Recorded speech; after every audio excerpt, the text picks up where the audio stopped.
Hi everyone, welcome to Synergy, this week's National Youth Theatre Sunday session. We have an evening filled with song, poetry, monologues, all discussing the theme of synergy, which is about creating something, a whole, that is more than just the sum of its parts. So that can be to do with your identity and the way that we're all made up of little bits of ourselves that can sometimes work together or sometimes don't, or to do with the relationships in your life, your loved ones, and how you make synergetic bonds with people, or to do with who you are as a person in the world at large, and what that kind of grand scale synergy means to you. So I'm really looking forward to seeing all the wonderful performers we have for you today. We've got various sections of the themes, and I'll introduce each section.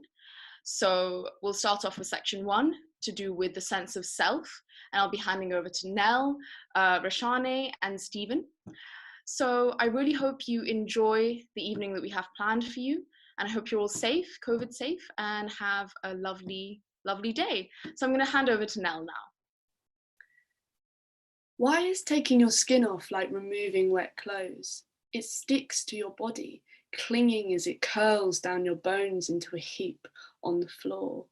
Then you have to air it around to air out the stench of your insides and fold in the crinkled creases that crept in whilst you just slept. All manner of things escape. All manner of things need repairing, the dry patches, stretch marks, scars. But you leave them until later because let's face it, who has the time? And I'll tell you what's a faff. It's finding the lining unravelled, thick blood staining your nails and palms as you wrestle with what's ruined. But once you take it off the line, sweet smelling and sanitized, your limbs limp in your arms, then there's really nothing like it. Sliding back into yourself, into the warmth of your being, and finally feeling at home again. Thank you.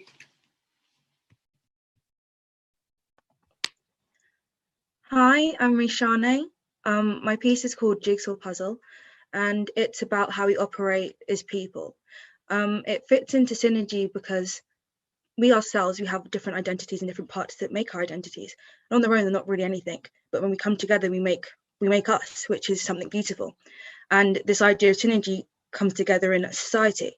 I mean, when you look at one person, you know, they're minimalistic, microscopic, so you're not really anything much, but we come together to make society into something that's beautiful.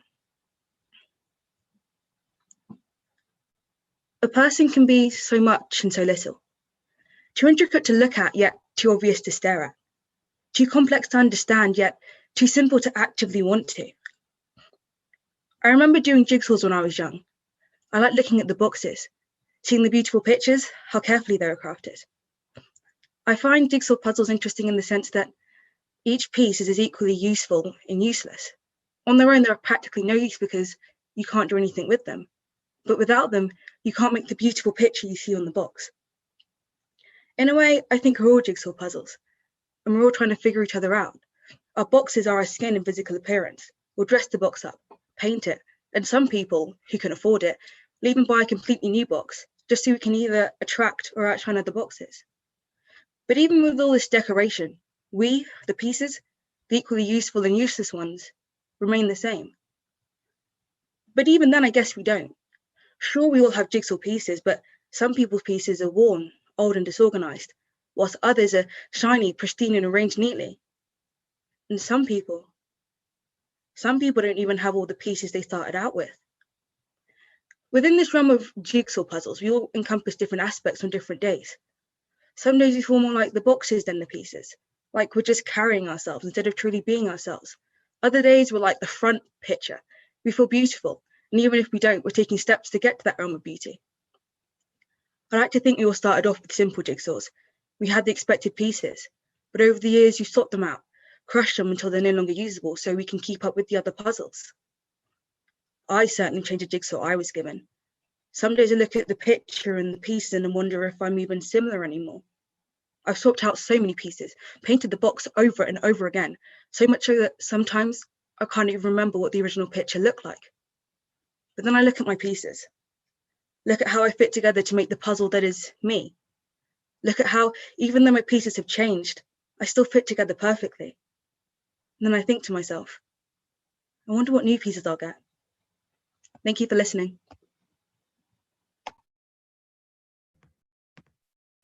Hey everyone, my name's Stephen Finley. I'm really grateful to be here. Just a little introduction about my piece. It's called Sunnies, and I just wanted to give a mutated version of that feeling of sunlight hitting your face. I don't wear sunglasses. I don't like the idea of my eyes not being seen. I need people to see them. People get to read me. It's easier for me to empathize when I can see someone's eyes. Eyes speak and eyes listen. Unless I'm trying on a pair of sunglasses, then I don't know what language I'm talking. There are other reasons too. I mean, I'm ergonomically challenged when it comes to sunglasses. I can't fit them over my prescription glasses, and I can't see without these. I'm lost without my sight. Without my glasses, I just give up. I feel dizzy without them. Everything just goes blurry, inconsistent, and incoherent. I usually wear a cap or sun hat. Even then, I'm perpetually worried. On a sunny day with a beer in my hand, I'm lying in the grass, that my eyes are too exposed to the sun. Retinal burning. How am I supposed to protect them? I've got mild astigmatism. I don't truly know what that means. The way my dad described it, he had it too, was that my eyes are set back, just like his were. He bought prescription glasses a few years ago because his sight got really bad before he passed on. I wasn't sure if his light sensitivity got worse and that made it worth buying them. Better quality of life and all that. I had a conversation with an acquaintance who didn't take their sunglasses off the whole time we were together. Not once. Is that normal? I only take my prescription ones off to rub my eyes and to sleep, but sometimes I even sleep with them on. I felt betrayed by this person, like they didn't want to be seen. They didn't want me to see them. They recognized me and waited for me to put the two and two together with their large, unblinking stare. I couldn't recognize them. I asked them their name. I felt so embarrassed. They knew more than I did. They had the upper hand behind the one-way mirror of darkness. Thank you. Thank you so much. Those were such raw and sincere pieces. That was wonderful. Thank you. So our next section is about love and about relationships with various people in our lives. So I'm going to hand over now to Nell again.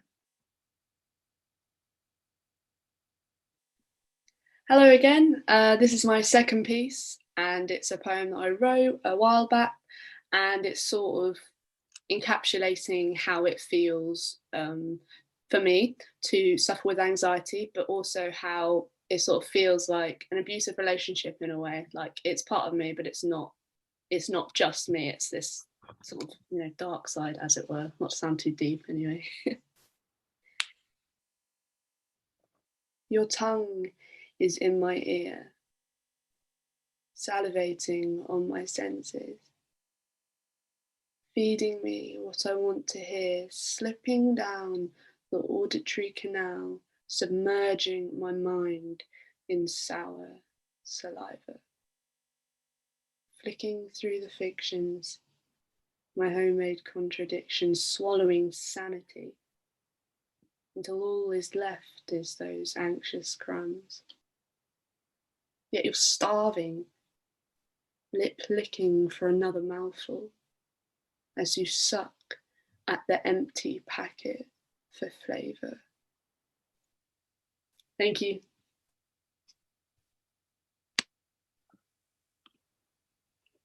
Hi, I'm Heather.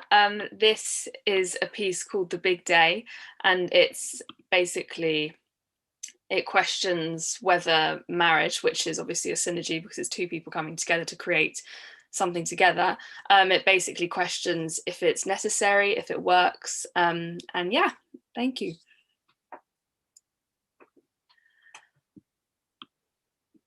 I told Mum not to wear the square-patterned, multicoloured dress, but she insisted, and now I'm the one who's not going to hear the end of it. I look like a fat Rubik's Cube in every bloody photo. But apart from that, it was the most gorgeous day. Cousin Jenny looked like a princess. Everyone was just laughing, drinking, dancing, and Dad dances like such a dad. It's so embarrassing. Oh my God. And the prawn and cocktail starter. I can't even. And of course, we got to celebrate Jenny and Simon, two people so in love, they've created a marriage until death do them apart. I admit, I always tend to forget that part. But of course, I mean, that's why we're there. Though I couldn't help but think, all Jenny and Simon did was sign a bit of paper and then get really pissed. Okay, it's legally binding, but I mean, we all break the law. It just made me wonder, I mean, why is marriage this thing we're told is so much stronger than two individuals in a relationship? Is it because the law's involved? Harder to wriggle out of? God's involved? I mean, it defined my grandma and granddad, but then mum and dad have been together 41 years and not a ring in sight.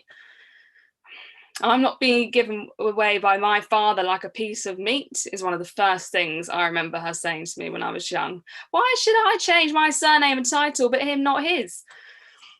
I mean, I see her point. Surely in 2020, we've evolved enough that if two people are mature enough to stick to an agreement, they can create something just as amazing together without all the rituals. I mean, don't get me wrong, I've already picked my venue, my flowers, white peonies, and I have a rough idea of my dress, still choosing between like a classic white and an ivory. Yeah, I'm not sure. But nearly every girl I know has been dreaming of their big day since they were little.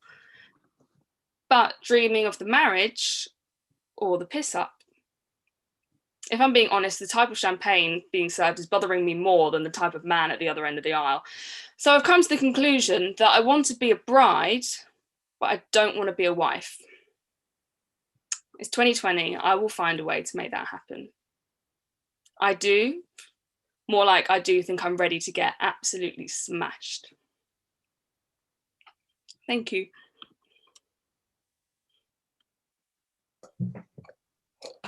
Hello, I'm Eleanor Tennyson. I'm having a bit of internet problems right now. I don't know if you can hear me. I wrote this poem about losing a friend when I was younger and moving away from where I came from and returning home again. And I wanted to find a synergy with grief. The piece is called Undie. The last time I spoke to you, I said goodbye, and you said, where are you? And I said, I'm studying abroad. And you said, why? And I said, I don't know. And you said my name, Eleanor. And you said, why? And I said, I don't know. I looked toward the oily sun, searching for a reason to be under it. Because where we come from, the sky is the color of bones. We didn't grow in the sun, we grew in the shade.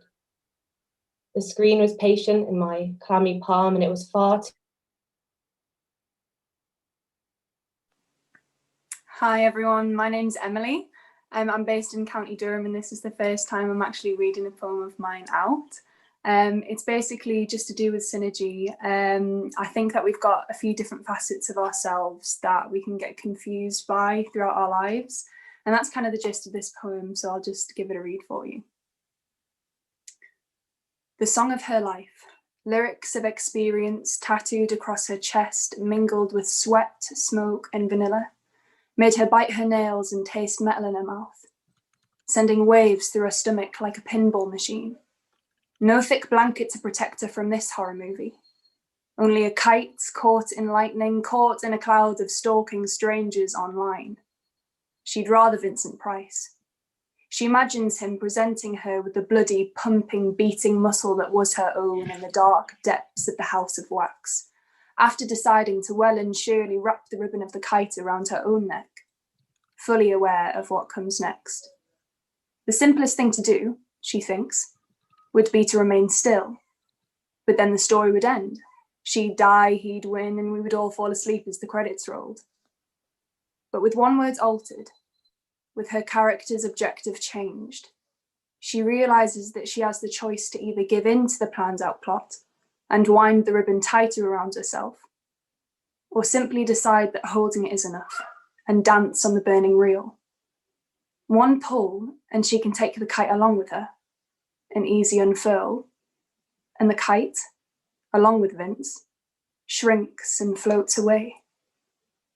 Typically, a surviving female protagonist would warn all of the danger she had faced in the world of darkness, death, and fear, but this girl just buttons up her trench coat and jumps into another genre of man. This time maybe Mr. Kelly, more tame than cult classic, but extravagant and dramatic all the same. I wonder if this time, instead of having a kite caught in a cloud, she'll have an umbrella caught in the rain. Thank you. Good evening, everybody. My name's Aarnav Sharma, and today I shall be reading out Faiz Ahmed Faiz's legendary poem, Dashte Tanhai, titled Yaad. It was written in the Montgomery jail in 1958 by Faiz for his wife when they were separated when he was jailed for plotting an overthrow of the Pakistani government. He did write it in chaste Urdu, and because I understand that not everybody here might be speaking Urdu, I have translated it and shall read out the translation first. In the desert of solitude, my love, quiver and loom, the echoes of your voice, illusions of your lips. In the desert of loneliness, my darling, hidden in the debris of ashes, bloom the roses of your memory and thought. Arises from my vicinity the warmth of your breath, charred in its glory, smoldering softly in its perfume, shining softly in its drops far on the horizon, dewy from your bewitching glance. Tenderly, with all its love, my darling, your hand left, on the face of my heart, your memory and joy. And though it dawns that this is the morning of separation, I feel as if this were the dusk of being away, and with the night we unite as one.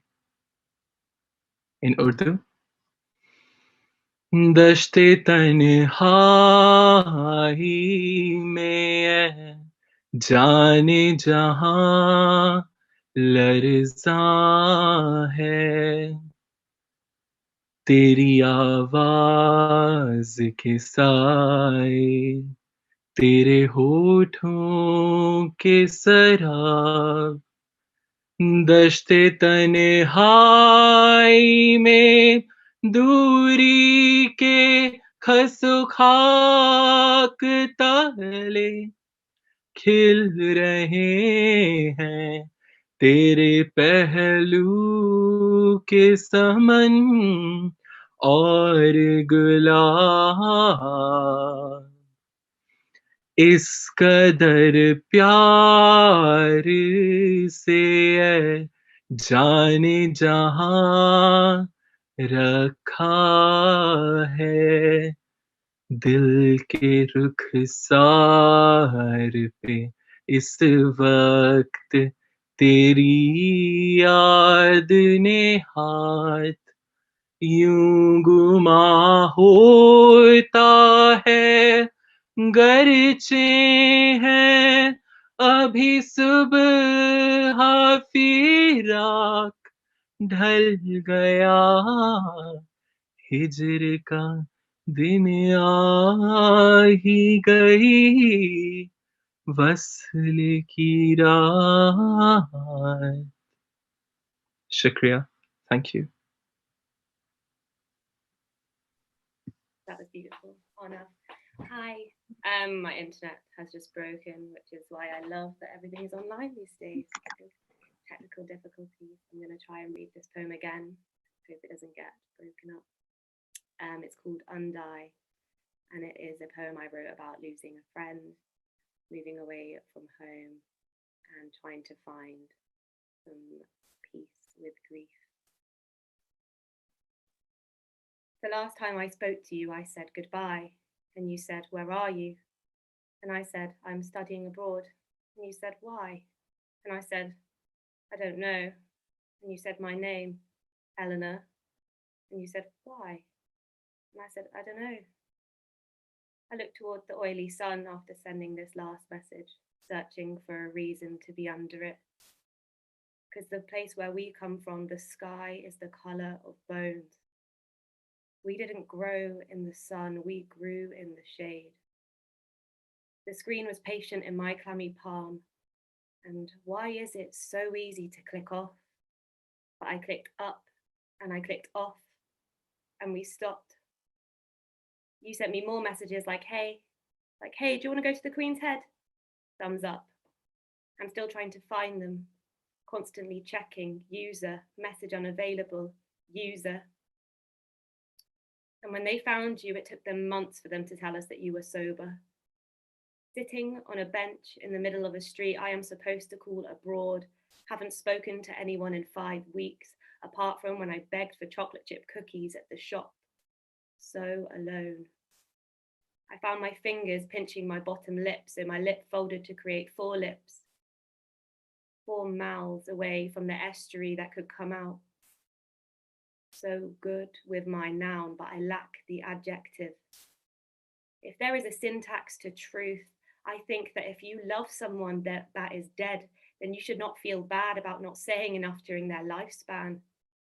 It is the love you feel in death that shows your love was lived in their life. Toxicology means nothing. If you did not give enough to the dead, you would not feel a thing for them. Thank you. I hope that works.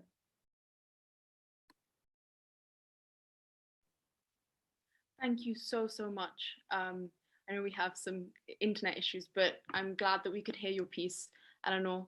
And all of those 5 pieces were just beautiful, discussing so many different things. Thank you so much. So our next section is discussing some more about how mental health impacts your life. And we've got Morven, Sana, and Elle coming up. So I'm going to hand over to Morven now. So. Hiya, my name is Morven and I'm going to be reading my poem loud, and it is my interpretation of OCD false memory, and it's like the feeling of lots of little things creeping in to make this one overwhelming feeling of anxiety. Loud. Bloody hell, it's loud in here. There's just never a moment of peace. Drown it out, turn up the music, listen to a podcast. But I've lost the remote. I can't turn it down. I can feel it. It's getting quicker. It's creeping up on me. It's becoming clear. And there it is. It's in now, the false memory. Cast your votes, everyone. Everyone, what am I on about? It's only me. Did you do it? Didn't you do it? You sit, you think, you're not sure. Okay, start again. You sit, you think, you're not sure. Start again. You sit, you think, you're not sure. I say, no, I do my action, but it's still there, which means I must have done it, right? I must have done it and I must have forgotten till now. Shit. But I know I missed all this noise, it didn't happen. But the question of what if just doesn't seem to fuck off. And I smile and I say, morning, you all right, thanks? Yeah, I'm all right. Are you? Thank you. Hi, my name is Channell, and today I'm going to be performing Mania Train. And how it links with Synergy is basically it's about living an artist's life, but also having to struggle with mental health or mental illness, and yeah, how both of them impact the artist in different ways, and yeah, hope you enjoy.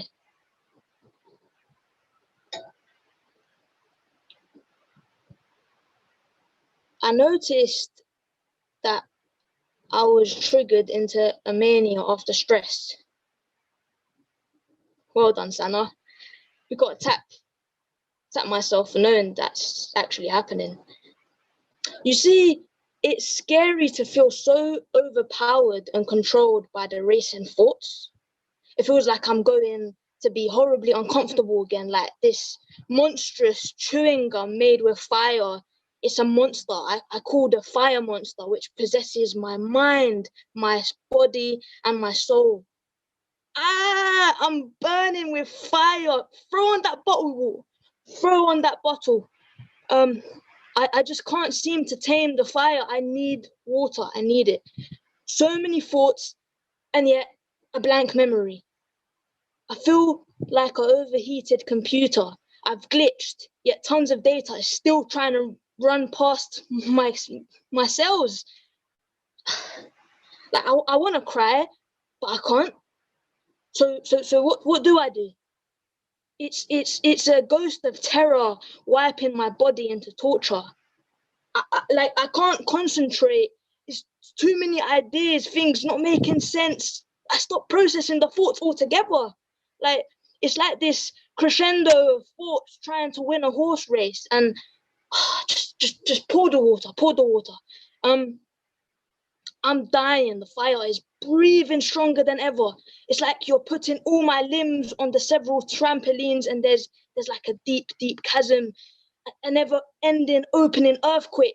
And at the same time, I'm grappling with gravity and the depth and amplitude of the quake. And what about those other different limbs? Like the anxiety is rocket out of this earth. It's a deep fear. Oh, how long will I be like this? How long will I be like this for? Won't I relax? What if I don't relax? This fire is breathing. It's like a cancer that won't relax. I'm physically burning on fire. Feel that with me.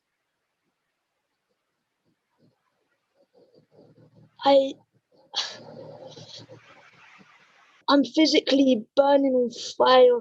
God, just the other day I was erratic for so long. It felt forever. It felt endless to me anyway, but it was only a week and a half. And no, not again. Sandra, you survived last time. It's gonna be fine. It's gonna be all right. Your brain is hyping everything up. Okay? No, it's not. I mean, is it not? Is it? I mean, no, it's not. I'm so lost. I'm searching for some peace. I'm burning like the screams from multiple witches at stakes. I'm burning alive. Like, how does that work? Well, it works. So and all of this was just because I was stressed. No. Sana, just chill. It's okay. Just chill. It's all right. Look, I'm a radio and a television in the background, and lightning is stuck. It stuck me to the ground. Yet I'm all the scattered notes on the floor, playing a juggling game, morphing into a Rubik's Cube. It's like this endless mathematical equations with numbers and incomprehensible letters. I'm on fuel for endless roads. I'm a motorbike with endless roaring. I'm the card master that lost all her cards, even though several were shuffling mystically, bolt type fast. It's going to be all right. It's going to be okay. Throw my thoughts in the air. It's going to be okay. It's going to be all right. Look at me, Sana. It's going to be okay. It's all a trick. You'll be okay. I promise.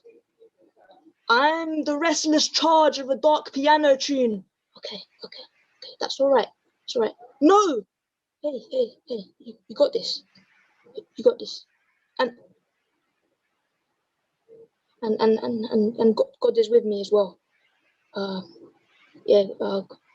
God is with me.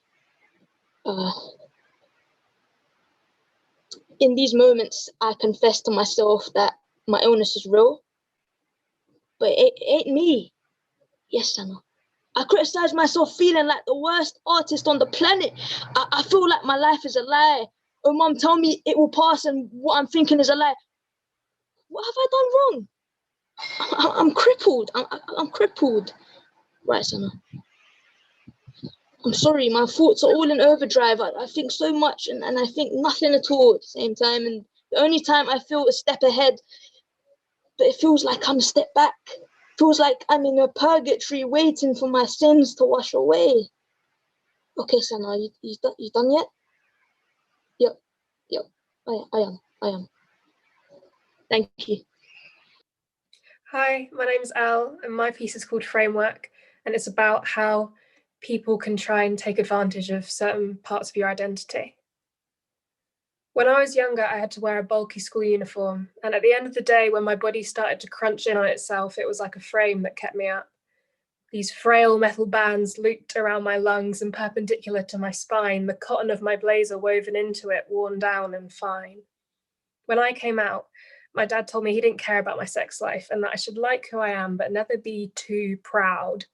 When I applied for castings, I would shy away from calls for LGBT because I thought I was part of the group, but I didn't always feel that it was a part of me. What about liking girls as well makes me act better? But I understood that it's to give the people whose voice isn't heard a platform. It doesn't have to be me. There was always a reason it didn't have to be me, and then it was me. I became valued on trauma and bruises, memories and exaggerations, and being a blank canvas that's really just white paint splashed on velvet. And my value rose further as I couldn't even get to the rehearsal, paralyzed at the side of the train tracks with the fear that my onstage panic attack wouldn't look panicked enough. I kicked aside those metal bars and been left to dry out on the floor while everyone clapped at my guts and my gore. So I wove my own frames out of tree bark and ivy, amethyst and clay. There are gaps between the branches so I can breathe, but they're not big enough for me to fall away. Thank you so much. Those were such powerful, such personal pieces. Thank you for sharing them with us. So the next two pieces actually are about your background, culture, and how that plays into your work and your identity. So I'm going to hand over to Josh and Adil. Hello, my name is Josh Sian. The piece that I'm going to be performing is called Is This Me? Now, I suppose I wrote this piece because I just wanted to vent out some frustration that had recently happened, and how it relates to the idea of synergy is entirely as it is about culture and about what makes me, me, and the relationship I have with my dad. I used to look up at the sky at night and wonder what my purpose was. Everyone in my family is working in construction. All they've ever known is how to build or create things. My dad in particular. As long as I can remember, he has always wanted me to take over his construction business, but I never had an interest in it. In an attempt to find myself, I tried pursuing many careers, and that's when I stumbled upon acting. When I told my dad I wanted to be an actor, he just laughed. He said to me, "That's not what we do." How many Sikh actors can you think of? They're not looking for people like you. Acting is not you. I pleaded with him, acting utilizes everything good about me, my energy, my charisma, my hard work. It's these single elements that create something beautiful. It allows me to express myself. And fuck you for telling me I can't do it. Since that conversation, I haven't seen him. I question every day whether he's right. But I know that what my dad does just isn't me. I'm sick of being reminded about what I'm supposed to be doing. I keep asking myself the same question. Is this me? Thank you so much for that piece, Josh. It was so earnest and real. I forgot to say earlier that Adil is having some internet issues, so actually we'll be playing his piece right at the end. So now we're going to go on to our last section, which is about your sense of self in relation to the world and as a collective, what synergy means. So I'm going to hand over to Morgan, Chris, and Ella. So take it away, Morgan. Hi, my name is Morgan Brady Channell. I am 22 years old. This is a standalone monologue. It's not from wider piece or anything. Just about how we are all connected. I remember reading about the Chinese red string theory, that there's these millions and millions of little red strings that stretch all across the world, that they connect you to your soulmate, that fate and destiny lie within them. And I think it's quite comforting. It's quite comforting to know that you're not alone on this earth, that you've got a soulmate, that destiny happens, and except when it's not. Except when your whole world caves in and you crave those intimate little connections. And I mean, string can break, right? But I don't want to think about it too much. If I think about it too deeply, I'll have a breakdown or an existential crisis or something. Yeah. But it's weird that things remind you of people. I don't mean a song or a TV show or a movie, because they're obvious, aren't they? I mean, like, when you see a button and it reminds you of the cardigan your mum wore when you were 5 years old. Or you see a stranger and he looks exactly like that man you saw on holiday in Greece when you were 8 years old. Those little connections, those little moments are just rare. They're intimate, but they're fleeting, but you find them when you need them the most. It's strange to think about how something that means so much to you could mean absolutely nothing to another person, that these little things that you find really important could be someone else's worst nightmare. But these little connections are important, and they help to retie the little red string. Thank you.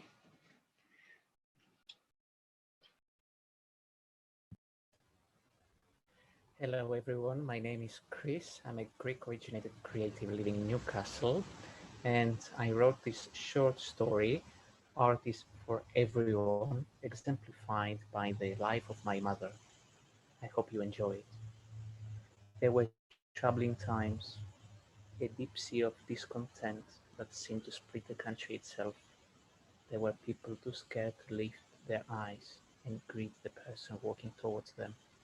Some said it was money, which kept losing its way, which kept on failing, which made people nervous and angry and in need of someone to blame. Others said it was historical, environmental, global. Factories had stopped their making, towns had lost their meaning, and nobody was quite sure about what to value or who they might be. When the woman arrived, people noticed. It was a small town. People tended to leave or talk about leaving, but few moved in from elsewhere. She wasn't special looking. Medium height, short hair, small features in a pale face. They talked about how old she might be. 30, 40, 50, it was hard to say. They wondered why she was there and what it was she wanted from them. She made them nervous, but they did not say this to each other. She rented an empty shop on the high street, which has stumbled and sunk the past few years. The shop she took used to be a florist's. It was dirty, but some mornings when she unlocked the door and walked inside, she got the smell of roses, lilies, and fuchsia. During the day, she would prop the door open, as though to say, "Come in, you're welcome," and she set about cleaning. windows first, then the floor, sweeping the rubbish into big black bags, and then scrubbing and mopping and polishing until the lino remembered it used to be a powerful dark egg blue. No one came inside, but some glanced through the windows and then told the others what they saw. It made no sense, they said. She was naive, stupid even. She had no idea how things worked around there. One day the woman put an A-frame blackboard outside on the street. She wrote, "Art exhibition, free, all welcome," each letter in a different color. Well, art? The people shook their heads. Absolutely not. Free or not, there was no need for art in their town. Art was for rich people. The woman sat at the table, on the floor its old plastic chair, drinking tea from a purple mug, and waited. She knew that her pictures were good. She knew that people were curious. She knew that art was not just for rich people, and that artists needed to see as well as show. The first person to come in was the woman who worked in the nail bar at the end of the street. She had liked art at school, had loved how it focused her attention so completely the rest of the world seemed to fade around her. She hadn't painted a picture for years. She walked into the shop with her head down, past the woman at the table, and went straight to the pictures. They were of her town. She started them. The post office, the curve of the road by the library. Nothing special places, and yet the pictures, they looked beautiful. When she turned back to the woman at the table, there was steam twisting up from the 2 cups of tea.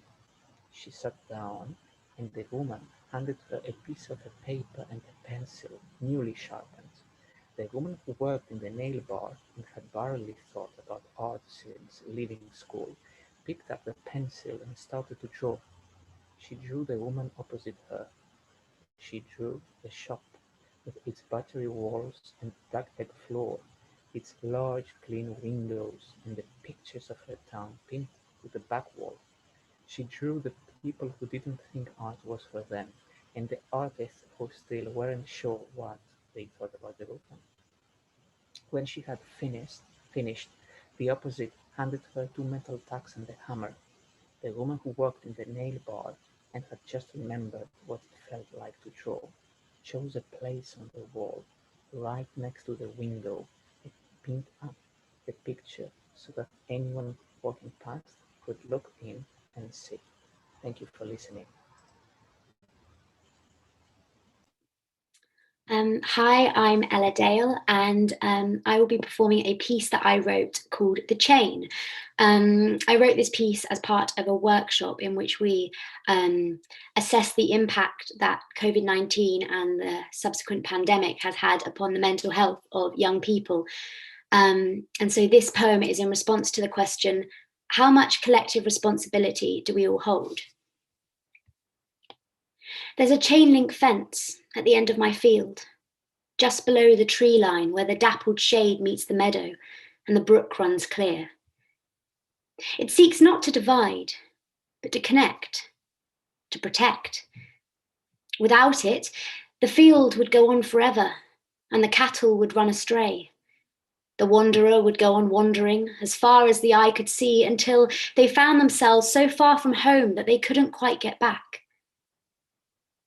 There's a chain link fence at the end of my field, and it's broken.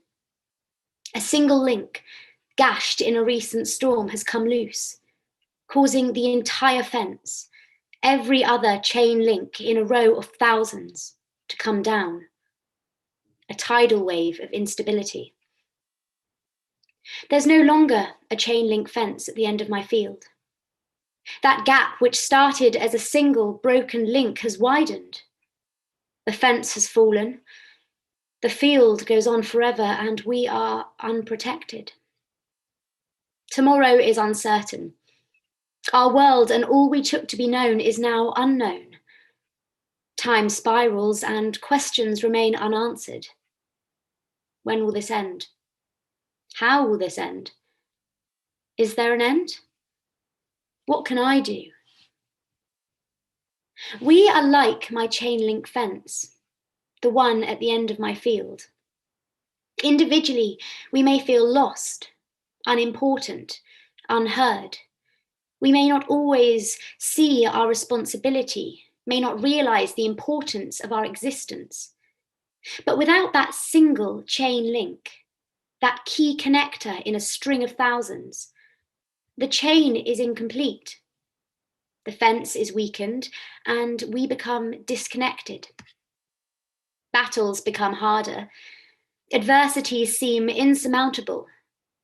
The field goes on forever and we feel alone.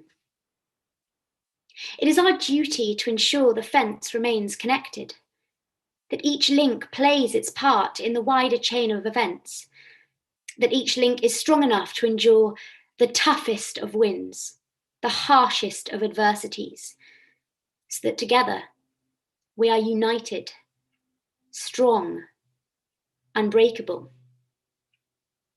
There's a new chain link fence at the end of my field, just below the tree line where the dappled shade meets the meadow and the brook runs clear. Each link, when connected, creates a collective strength. So no matter how strong the wind, how bleak the sky, the chain remains strong. Power in the collective. Thank you. And says, here's some luck. There you go. Well, I think luck is what other people like you call results. When someone else has worked their ass off and reap the rewards. Because that's what I did, believe it or not. I grafted while you go out and get shit-faced down the pub. Reality is, I've got to work harder than you lot. Why? Just because. Because of my background, because of my skin, because of the way I look. And you know what? About this disadvantage.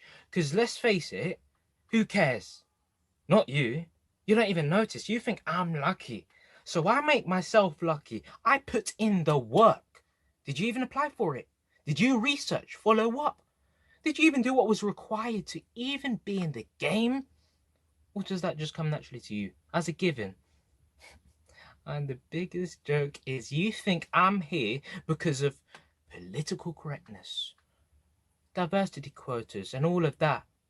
They're doing it to tick that box, throw in a splash of colour and ooh, job done. Nah, I done the work. Just like the rest of us working class.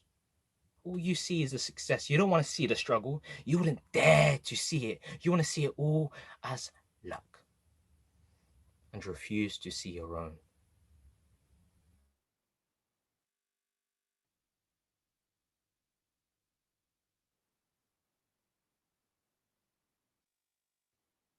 Thank you so much, everybody.